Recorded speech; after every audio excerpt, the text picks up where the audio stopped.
सेठी समेत उनके सभी अधिकारी चौंक गए एकदम। अच्छा, उनके निजी सेवा में थे। तो जी आचार्य श्री कहते हैं, मेरी बहुत छोटी सी सेवा थी भोजन बनाने की, कोई बड़ी सेवा हमने नहीं की। देखिए, छोटी सी सेवा। और हम लोग एक दिन व्हील चेयर पकड़ लेते हैं ना, फोटो खिंचा के सोशल मीडिया में डाल देते हैं, आचार्य श्री की सेवा करते हैं। मैं अपनी बात कह रहा हूँ भाई, अपनी बात कह रहा हूँ। मैं तो पहली बार आचार्य श्री का चरण दबाने गया ना, तो हमको कहते हैं आप छोड़ दीजिए, आपको नहीं आता है। तो मैंने कहा चरण दबाने में कौन सा टेक्निक है जो हमको नहीं आता है, ये कौन सा विज्ञान है? तो पुत्री हमको ऐसे ऐसे पकड़ के बताए कि ऐसे ऐसे दबाया जाता है। मैंने कहा है देखो, हम कितने महान सेवक हैं कि चरण दबाने भी नहीं जानते हैं, तो क्या करेंगे? ऐसे सेवक रहेंगे तो थोड़ा सा पकड़े पैर डाल ही देंगे ना सोशल मीडिया पर। तो पूज्य श्री जो है कहते हैं कि मैं बहुत छोटी सी सेवा भोजन बनाने का किया। और जब मैं एक दिन पूछा कि छोटी सी सेवा, तो हमको जो गुरु महाराज के ड्राइवर थे हरि बाबू, बहुत पहले से गुरु महाराज के साथ में थे, वो बोलते थे कि गुरु महाराज का ही केवल भोजन नहीं बनाते थे, गुरु महाराज के आए गए अतिथि के लिए भी गुरु महाराज कह देते थे, तो भोजन बनाते थे, खिलाते थे, आज्ञा सब में सुसाहिब सेवा को धारण करते थे, और चौथा बर्तन साफ करवा कर सोते सोते 11:30-12 बजता था। अब फिर गुरु महाराज के ही पास सोते थे, अब गुरु महाराज उठा देते थे कि लाओ पानी। अब फिर बोलते थे कि अब ध्यान पर बैठो, हम भी बैठ रहे हैं। ऐसी सेवा होती थी। और कहते क्या है कि छोटी सी सेवा। तो महापुरुष लोग हैं, अपनी तारीफ नहीं करते, हम लोग जनरल कैटेगरी हैं। तो देखिए, सेठी जी ने सुना कि भोजन बनाते थे, कहता है कि महाराज हमारे जो गुरुजी हैं वो कहते हैं कि जब कोई संत जब कोई भोजन करते हैं तो संत के भोजन करके संतुष्ट हो जाने से 33 कोटि देवी देवता संतुष्ट हो जाते संतों के भोजन से। और इनके गुरु गोविंद सिंह जी महाराज की भी वाणी में है कि सूक्ष्म जगत में रहने वाले देवताओं को धराधाम पर हमेशा कोई न कोई संत रहते हैं, धराधाम पर कोई न कोई संत रहते हैं। और वे संत जब भोजन करते हैं तो उनके संतुष्टि से सभी देवी देवता संतुष्ट होते हैं। तो उसी बात को वो कह रहे थे कि हमारे गुरु जी कहा करते हैं कि सभी 33 कोटि देवी देवता संतुष्ट होते हैं। महाराज, आपने महर्षि मिहि परमहंस जी जैसे महान संत को इतने वर्षों तक रोज भोजन करा कर उनको, और हर दिन आप 33 कोटि देवता को 30 वर्षों तक लगभग संतुष्ट किए हो। महाराज, आपका मैं हाथ छू सकता हूँ क्या? जिन हाथों से आपने भोजन कराया, एक बार हमको हाथ छू लेने दीजिए, हमको भी कुछ पुण्य हो जाएगा आपका। और हाथ पकड़ लिया, इस तरह से उन्होंने हाथ पकड़ लिया। तो और एक बाबूलाल जी थे हमारे जन्मभूमि के पास, जब कुछ श्री जानते उनको, गुरु महाराज उनको अपने साथ ले जाते थे, बंगला भजन मंडली रखते थे वो। और बंगला में गुरु महाराज के भजन को उन्होंने ट्रांसलेट भी किया था, कुछ प्रवचन भी ट्रांसलेट किए, छपा भी, साहित्य सेवा भी किए वो। बड़े ज्ञानी थे, 100 वर्ष से अधिक गुरु महाराज के आशीर्वाद से वो जीवित रहे। और कुछ ही वर्ष पहले उनका शरीर त्याग हुआ, तो एक दिन ऐसे कह रहे थे कि जानते हैं, कुछ हरिनंदन बाबा जिस समय हम प्रवचन करते थे, गुरु महाराज के आदेश से भजन गाते थे, बंगाल में कहते थे बोलो, तो हम बंगला में बोलते भी थे। तो उस समय ये खाना बनाते रहते थे, चूल्हा फूकते थे, क्योंकि लकड़ी हुआ करता था, लकड़ी पर भोजन बनता था, गैस नहीं था।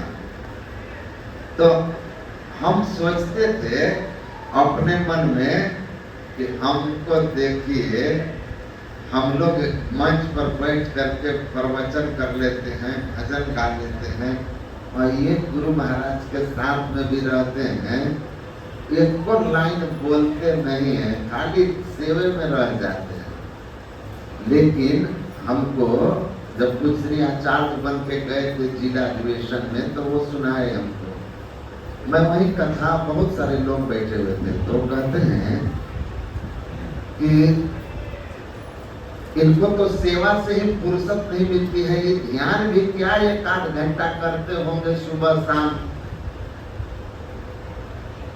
न अध्ययन कर पाते हैं, न ठीक से ध्यान कर पाते हैं।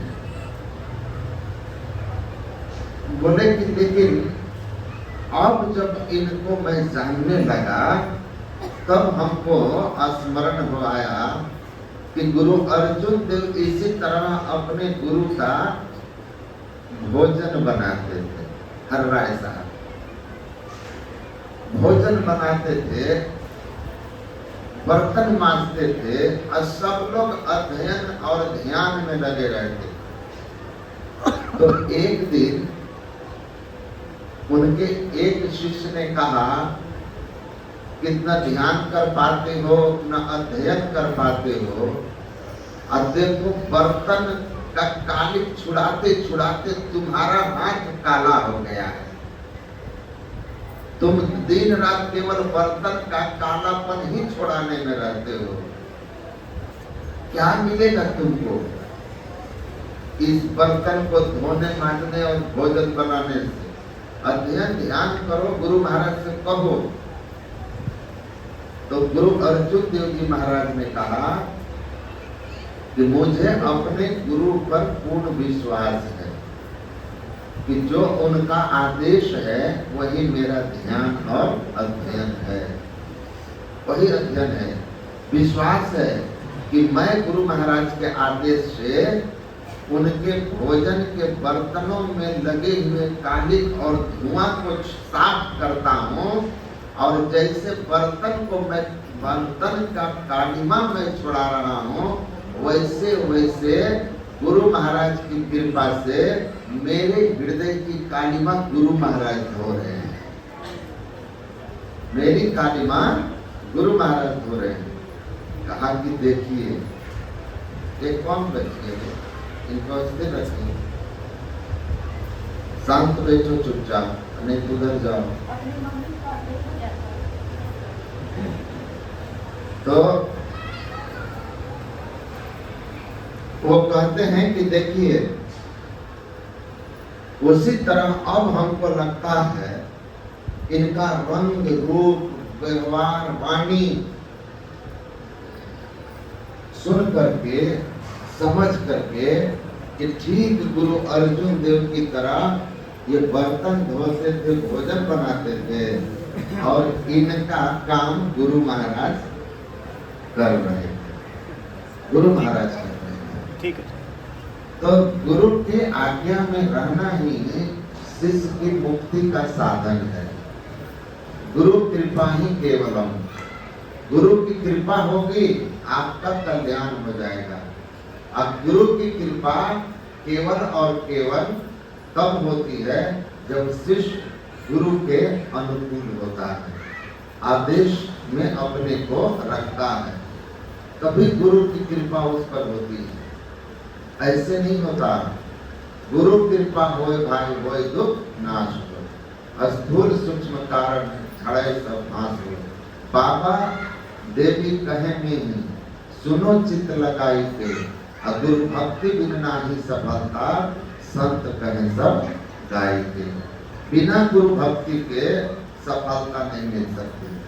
गुरु भक्ति यही है कि गुरु महाराज के आदेश में अपने को रखिए, अपने उनके आदेश में अपने को रखिए।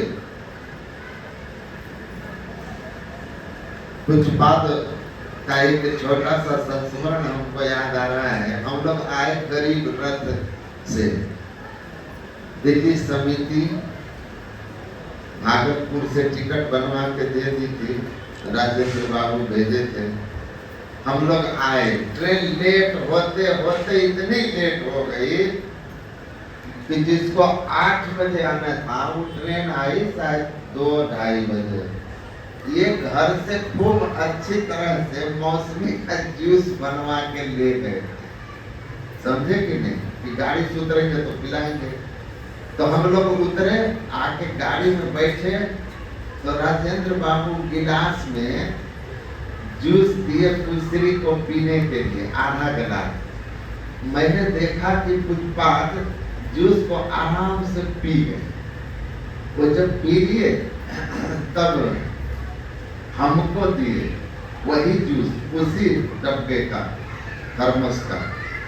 जैसे मैं जूस मुंह में दिया वैसे मैं उगल दिया, एकदम खट्टा हो गया था। गर्मी के समय खट्टा हो गया। मैं लिया और तुरंत वॉक करके फेंक दिया। अरे ये जूस है, तो एकदम खट्टा हो गया। फिर हम लोग पिए नहीं, कोई रमेश बाबा भी ट्राई मारने में कोशिश किए, लेकिन वो भी जो भी थे सब फेल हो गए। हम लोग कोई नहीं पिए, बहुत खट्टा था। बाद में मैंने आचार्य श्री से कहा, उतना खट्टा जूस आप कैसे पी गए और बोले भी नहीं कुछ? कहते हैं राजेंद्र बाबू ना बहुत श्रद्धा से बनाकर लाए थे। हम कहते थे कि खट्टा है, नहीं पीते, तो उनको बड़ा दुख होता।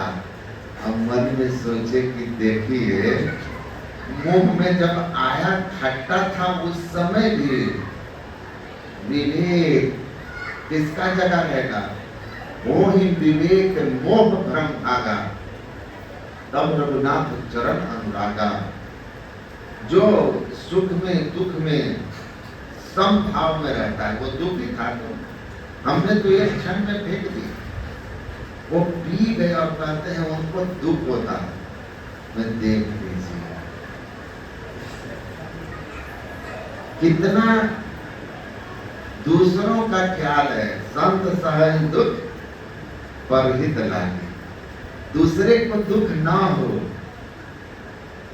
इसीलिए उसको भी बड़े आराम से पी दिए। चेहरे पर भी नहीं लगा था कि खट्टा है, इसीलिए हमने झटके से लिया था मुंह में पूरा भर के। तो संत का स्वभाव है, गुरु महाराज की कृपा है, हम लोग यहाँ पर हैं। जीवन पर्यंत जो गुरु महाराज ज्ञान दिए, उसी ज्ञान का प्रचार पूजपाठ, कोई मिलावट नहीं, कोई बनावटीपन नहीं। आपको एक संस्मरण सुनाता हूँ। पूजपाठ ने पहली बार जब प्रवचन किया था, तो कहते हैं कि जमुनी पहाड़पुर गोड्डा में है, जहाँ जिला अधिवेशन था। वो लोग गुरु महाराज का पूजपाठ, संत सेवी जी महाराज का पूजपाठ, साई स्वामी जी महाराज का पोस्टर में नाम दे दिए थे जिला अधिवेशन में, और स्वीकृति नहीं दिए थे। जब गुरु महाराज को लेने आए तो गुरु महाराज ने कहा, आप लोगों ने हमसे बिना पूछे हमारा नाम दिया है जिला अधिवेशन के लिए, तो हम नहीं जाएंगे। तो कहा हुजूर नहीं जाएंगे तो कैसे होगा, तो कहे नहीं जाएंगे, बोल दिया। तो कहा कि तब कुछ संतसेवी जी महाराज को भेजा जाए, तो वो भी नहीं जाएंगे, वो भी नहीं जाएंगे। तब शाही स्वामी जी महाराज वो भी नहीं जाएंगे। तो हुजूर जिला अधिवेशन कैसे होगा, वो गंगेश्वरानंद जी महाराज थे और भी उनके साथ लोग आए थे, उनमें सभी कुछ हैं भी। वेदानंद ठाकुर जिनके गांव में हुआ था, जो भी गोड्डा के जिला अध्यक्ष भी हैं, अधिकृत हो गए। तो गुरु महाराज कहे कि हरिनंदन को ले जाएंगे। अब कुछ बात कहते हैं, हम उसके पहले माइक भी नहीं पकड़ा था और जिला अधिवेशन में मुख्य वक्ता बन करके भेजा जा रहा था। तो गुरु महाराज कहे बुला करके कि तुम जाओ अधिवेशन में। तो बोले कि हुजूर हम तो कुछ कभी बोले नहीं हैं, ना हमको कोई अध्ययन है, तो हम वहां क्या बोलेंगे। गुरु महाराज बोले इतना दिन से जो सुना है ना, आंख बंद करके वंदना करके और वही सुना देना जो हमसे सुने हो। तो बोले कि हम तो इसे सिर झुका दिए। कुछ भेदानंद बाबू भी हमको इस प्रसंग को 2-3 बार सुनाए दूसरी के सामने अभिनंदन पढ़ने के क्रम में। तो गुरु महाराज कहते हैं देखो बोलना सीख लो, एक दिन बोलना पड़ेगा, तब क्या करोगे, तब क्या करोगे, बोलना पड़ेगा एक दिन। और बोले कि हम तो चले गए मंच पर बैठे हैं, स्तुति पाठ हो रहा है, हम सोच रहे हैं क्या बोलेंगे क्या बोलेंगे, हम बस यही सोचते रहे दूसरे कि हम क्या बोलेंगे। प्रवचन एक वक्ता किया, दूसरा किया, और इनका जब नंबर आने को था तो इनकी धड़कनें बढ़ रही थी, लेकिन बोले कि बड़ी भीड़, अब बोलना था।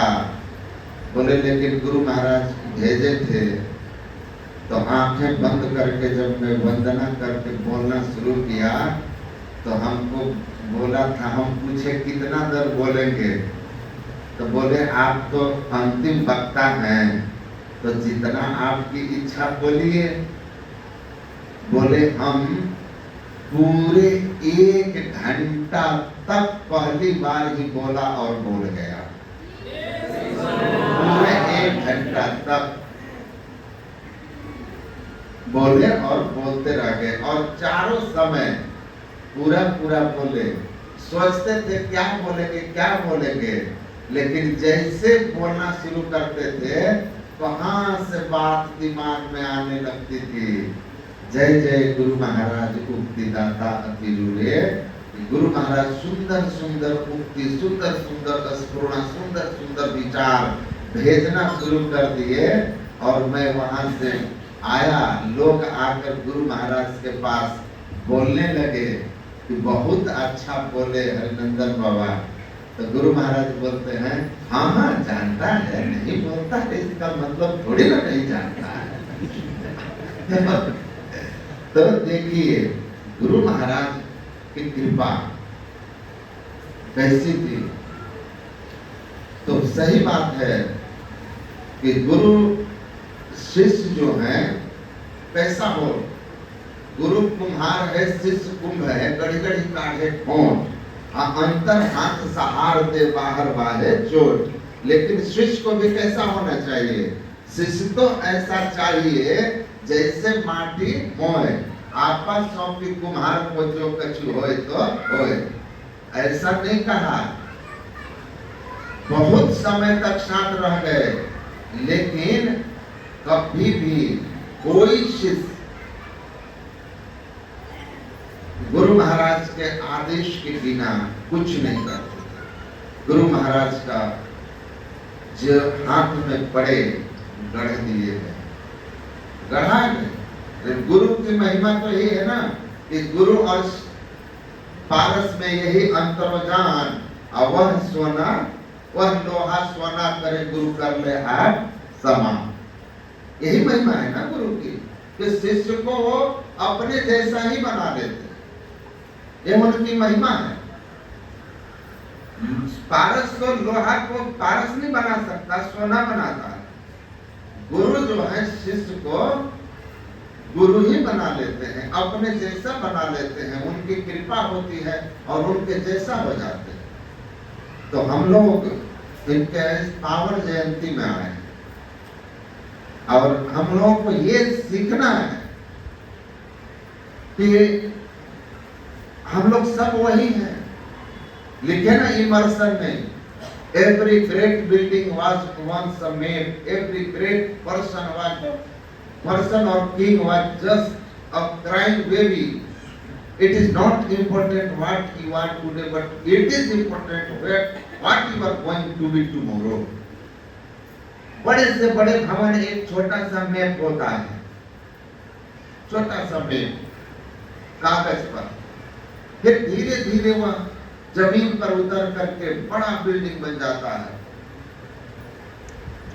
बड़ा से बड़ा महापुरुष और बड़े से बड़े सम्राट भी एक दिन जन्म के समय रोता हुआ साधारण बालक ही होता है। तो जन्म के समय तो हम सब समान ही होते। यह महत्वपूर्ण नहीं है कि आज आप जन्म लेकर के रो रहे थे और आज आप क्या हैं। महत्वपूर्ण यह है कि यह नर देह पाकर आप कल क्या होने वाले हैं, तो आप किस दिशा में जा रहे हैं। महत्वपूर्ण इस बात की है कि जीवन यात्रा किधर है। अगर जीवन यात्रा उस ओर है, यही मार्ग श्रुति साधना खावे, जो रास्ता वेदों ने बताया है, जो संतों ने बताया है, और जिस राह पर महापुरुष चले हैं, महाजनों इन गता सफलता, जिस पर महापुरुष चले हैं वही पथ अनुसरणीय है और हम लोगों को उसी पथ का अनुसरण करना चाहिए, उसी पथ का अनुसरण करना चाहिए। तो गुरु महाराज की सेवा किस तरह की और उस सेवा से ये जो अवस्था आई, यह अवस्था हम सब की हो, हम लोगों को भी जीवन में गुरु की कृपा प्राप्त हो और हमारा भी कल्याण हो, हमें भी शांति मिले, हमें भी समता का भाव आ जाए। ये महापुरुष का एक तो लक्षण है। जैसा अमृत तैसा विष खाटी, जैसा मान तैसा अपमान, हर्ष शोक जाके नहीं शत्रु मित्र समान, कह नानक सुन रे मना, मुक्त ताहि तो जान। शत्रु मित्र समान। मैं प्रातः रमेश बाबा कह रहे थे, इस बात का हमेशा यह गौरव है कि मैं ऐसे महापुरुष के सानिध्य में रहता हूँ। मैंने जिंदगी में आज तक किसी के लिए मुंह से निंदा के शब्द नहीं आए, किसी में कभी कोई दोष इन्होंने नहीं देखा, और यहाँ तक कि कोई आकर शिकायत की। एक महात्मा का तो रिकॉर्डिंग करके एक महात्मा हरिद्वार से ले गए कि देखिए हुजूर आपके संबंध में वो कैसा घटिया विचार रखता है। आचार्य श्री बोले कि सुनेंगे नहीं, क्या बोले, सुन लिए। मैं थोड़ा सा आक्रामक मुद्रा में आकर कुछ बोलने लगा कि अरे मैं कुछ जानता हूँ क्या है। अब देखिए आश्चर्य की बात है कि पूज्यपाद कहते हैं कि उनको हमसे किसी बात का दुख पहुंचा होगा मेरे व्यवहार से, इसीलिए वो मेरे लिए कुछ बोल गए। बाकी वे महात्मा बहुत अच्छे हैं, वो ऐसे नहीं। मन की स्थिति सब समय एक जैसी नहीं रहती है, नहीं रहती है। उस समय उनकी मन स्थिति नहीं ठीक होगी, हमसे कुछ ऐसा हुआ होगा अनजाने में ही जिससे उनको चोट लगी होगी, दुख पहुंचा होगा, इसीलिए वो बोल रहे हैं। एकदम शांत भाव से, कोई आक्रोश नहीं, कोई दिखावा नहीं, सहज समत्व की प्राप्ति। नवम सर्व सब सब छल ही नाम भरोसे नवधा भक्ति की पराकाष्ठा। सम भाव होकर बोले। मैं उस दिन बहुत देर तक सोचता रहा कि ठीक मैंने पढ़ा था कि किसी महापुरुष को अगर साधना परखनी है ना, तो बस केवल उसके मुंह पर उनके खिलाफ वाली बात बोली, उनके निंदा के शब्द बोलिए, उनके दोष दुर्गुण की चर्चा उनके सामने कीजिए। अगर उसके चेहरे पर सिकर नहीं आया, उसके चेहरे की रंगत नहीं बदली, उसके भाषा नहीं बदला, तो समझ लेना कि भीतर बहुत गहरा है। नहीं तो तुरंत परिवर्तन हो जाता है, तुरंत परिवर्तन हो जाता है। जहां आप थोड़ी सी शिकायत के शब्द बोले, उनके जो वास्तव दोष उसमें है वो भी अगर आप अकेले में भी पॉइंट आउट कर देंगे, तब भी आदमी बहस करने लगता है। और पब्लिकली जो दोष हम में नहीं है उसको कोई बोले और उसके बाद चेहरे पर शिकन न हो, भाव शांत हो, तब कहते हैं समझ लेना कि वह भीतर से पका हुआ है, भीतर से पका हुआ है। क्योंकि भगवान बुद्ध ने भी कहा था, पके हुए और कच्चे फलों में जो अंतर होता है, वैसे ही अनुभवी और बिना अनुभव के साधक में अंतर होता है। आम कच्चा होता है तो हरे रंग का होता है, पक जाता है तो उसका छिलका भी रंग बदल देता है, कुछ न कुछ पीलापन आ जाता है, और उसको दबाओगे तो मुलायम हो जाता है, और कच्चा रहेगा तो दाबोगे तो ठोस रहता है। वैसे ही साधक जब भीतर पकता है, अंतर साधना कि जब उसके अंदर आध्यात्मिक ऊर्जा जागृत होती है, अंधकार मंडल से ऊपर उठता है, तब उसके केवल भीतर ही उसमें बदलाव नहीं होता कि उनके विकार शांत होते हैं, उसका असर उसके बाहर के व्यवहार में भी दिखता है। पहली बात कि रंग बदल दिया, मतलब सदाचार में प्रतिष्ठित हो जाएगा।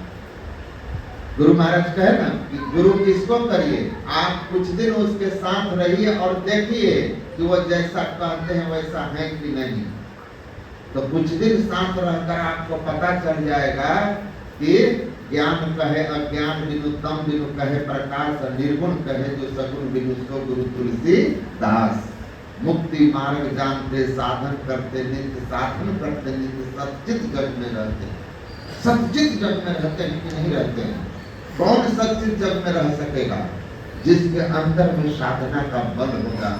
वरना एक छोटा सा ढेला मार दो तो ताल तलैया जो होते हैं उनमें लहरें उठ जाती है, और बड़े बड़े अमावस्या और पूर्णिमा के ग्रहण के दिन भी प्रशांत महासागर शांत रहता है, क्योंकि प्रशांत दुनिया का सबसे गहरा महासागर है। उसी तरह भगवान बुद्ध कहते हैं एकदम से वह सदाचार में प्रतिष्ठित हो जाएगा। और आपने सुना कि अपने जीवन की इतनी लंबी यात्रा में आचार्य श्री एकदम निष्कलंक जीवन जिए। ये महिमा है भीतर पकने का। रंग बदल गया, सदाचार में प्रतिष्ठित है। अब विनम्रता कितनी, छुओगे तो मुलायम है। कितने विनम्र हैं कि एक दिन मैं नवगछिया में प्रवचन करके कहा कि संसार में सब में कोई ना कोई कमी तो रहती ही है।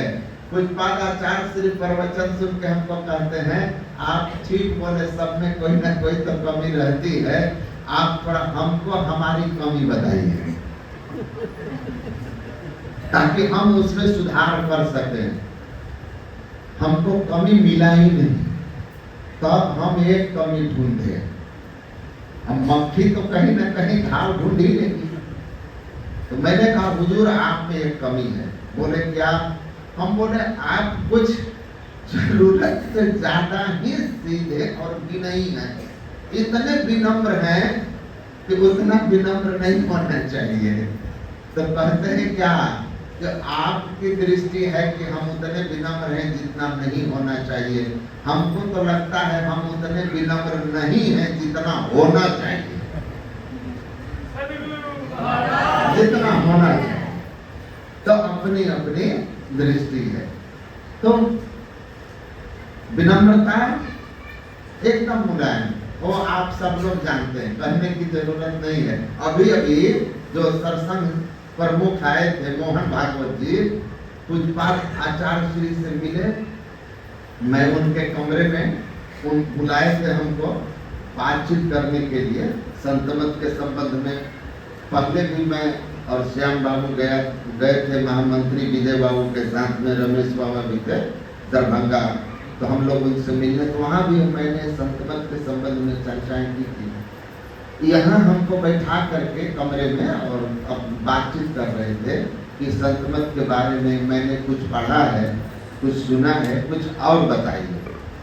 तो उसी क्रम में वो आचार्य श्री से जो उद्घाटन के क्रम में मिले थे, गुरु निवास जो आचार्य श्री ने बनवाया है भव्य, हमारे महासभा के लोग श्री के निर्देश में जो उसको बनवाए हैं, वो आए तो देख के कहे कि जैसा महर्षि जी का नाम है, उनके नाम के अनुकूल आपका गुरु निवास अब बना है। नहीं तो मैं एक बार पहले आया था, जब प्रदेश क्षेत्रीय प्रचारक था तो भागलपुर आया था, तो मैं गुफा घाट आया था। उस समय लोग हमको नहीं जानते थे, तो बोले कि आया था तो बहुत छोटा सा था, लेकिन अब जितने बड़े महर्षि मिहिर जी का नाम है, कीर्ति है, उसके अनुकूल आपका जो है यह गुरु निवास बन गया है। तो बड़ा खुश थे देख करके। तो गए ना, तो हमको कहते हैं कि देखिए हम बहुत जगह गए हैं, बहुत जगह गए हैं। उनके छोटे छोटे धर्माचार्य लोग आश्रम में जो गए, तो छोटे छोटे आश्रम में गए, छोटे छोटे आश्रमों के छोटे छोटे धर्माचार्य जिनके 2-4 हजार भी शिष्य परंपरा नहीं है। आपकी तो शिष्य परंपरा लाखों करोड़ों में, और इस संस्था भारत से लेकर विदेश तक भी अनुयायी है, लाखों लाख की भीड़ होती है आपके यहाँ। और इतने बड़े धर्माचार्य देखिए, उन लोगों का निवास इतना सुरक्षित, इतना कॉम्प्लिकेशन कि आम आदमी जा भी नहीं सकता। और इनके निवास में तो इधर से घुसो, उधर से निकल जाओ, जब जिसको जाना है आ जाओ, जब आना है आ जाओ। संत का दरबार है, सदा खुला रहता है, दीन दुखी कभी भी आए कि उनकी पुकार सुनी जाएगी। बिल्कुल वैसा दरबार है, कुछ भी छिपाव नहीं, कुछ भी दुराव नहीं। कुछ भी यहाँ ऐसा नहीं लगता कि थोड़ा भी बनावटीपन या लोगों को ठगने दिखाने की व्यवस्था है। बिल्कुल शुद्ध अध्यात्म। और तब फिर कहते हैं कि इतने वृद्ध हैं कि उनको 2 लोग पकड़ के ला रहे हैं, लेकिन आते ही हमसे कहते हैं आपको यहाँ आने में, यहाँ रहने में कोई तकलीफ तो नहीं है। मैं अस्वस्थ हूँ, इसलिए आपका ध्यान नहीं रख पा रहा हूँ। हमारे लोग आपकी व्यवस्था में कोई कमी तो नहीं किए, कोई दुख तो नहीं हो रहा है आपको।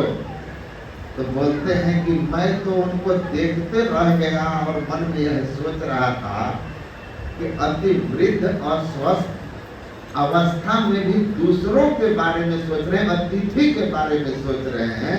हमको उनसे पूछना था कि आपको तकलीफ कोई नहीं है, वो हमसे पूछ रहे हैं। मैं तो आपके आचार्य जी का कायल हो गया, कायल हो गया। ऐसी विनम्रता और ऐसी सज्जनता, सरलता, ये संत के लक्षण हैं जो मैंने आज इनका दर्शन करके धन्य हुआ। तो आप जान रहे, विनम्रता तो आप सब जानते हैं, मुलायम बिल्कुल। तो गुरु महाराज की कृपा है, गुरु महाराज की नजर शिष्य पर जब रहती है ना। अब मानते कितना थे गुरु महाराज? गुरु पूज्यपाद सुना रहे थे कि पूज्यपाद कार चलाना सीखे थे, चलाते थे, गुरु महाराज की कार भी सीख लिए थे। तो गुरु महाराज कहे कि कोई भी चीज, कोई भी हुनर सीख के रहना चाहिए, किसी समय पर काम देता है, विपत्ति में काम आता है। तो बोले हम गाड़ी चलाना सीख लिए थे। तो जो ड्राइवर थे वो छुट्टी पर चले गए थे 2 दिन के लिए, गुरु महाराज आश्रम में ही थे। तो गुरु महाराज ने कहा कि हरिनंदन तुम तो गाड़ी चलाना सीख लिए हो। तो जी हुजूर। तो बाहर से कोई एक दो तीन गेस्ट आए थे, कहे कि तुम और संपादक बाबा जो स्वामी श्री अच्युतानंद जी महाराज थे, तो उनको ले लो, अकेले मत जाना, उधर से अकेले आना पड़ेगा।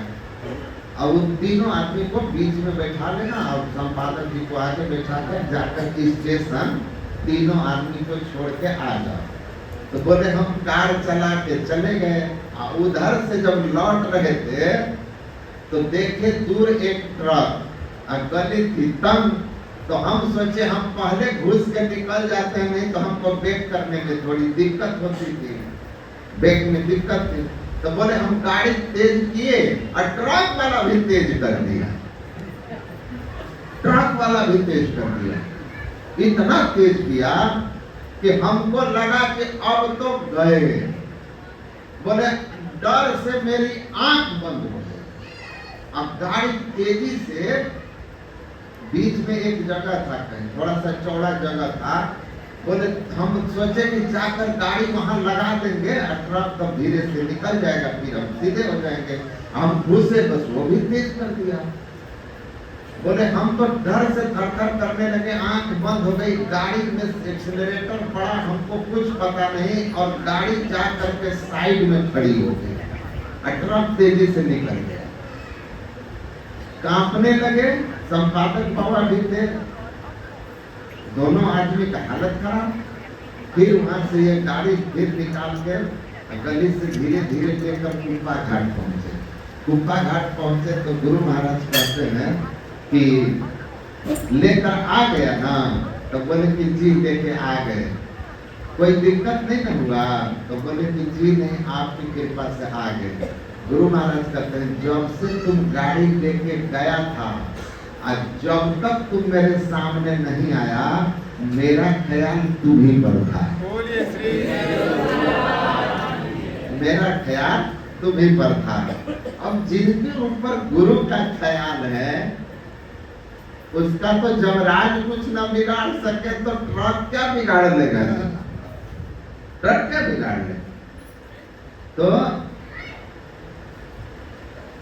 सदगुरु महाराज कि वो अनंत महिमा और उस अनंत लीला, अवश्य परमात्मा के साक्षात अवतार,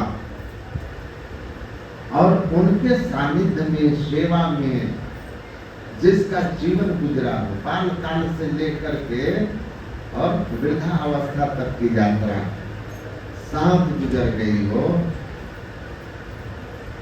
तो फिर वह मिट्टी कुम्हार, वो कुम्हार कितना सुंदर इस मिट्टी को रचा, वो हम लोगों के सामने है।